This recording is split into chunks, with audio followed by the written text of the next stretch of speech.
Мяса и шипките да са озряли. Абе, ходи да видя на мой са, виж какви ядри е родила. Бива. Екстра.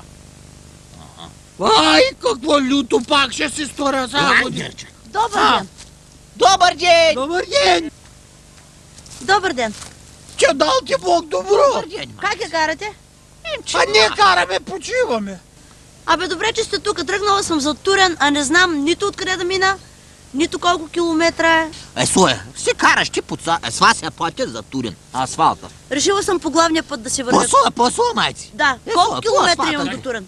То за километри сега... Случай какво, ние го знаехме, че от Етува до Турин е 7 километра. Ама дойдаха един ден едни накакви инженери. Вие строинженеринг. Не, бре, от пътното бяха, бре. Да, бе, те са в едно такова... Та дойдаха една сграда. инженери ще от пътното ли, откъде бяха, аз га не знам. Да оглядват дупки се. Но не само да оглядват. Те го мериха, правиха, струваха и го изкараха 11 километра. Та сега, както адним за Турен, махаме 4 километра, а не на Хавае. Та се и омаряме.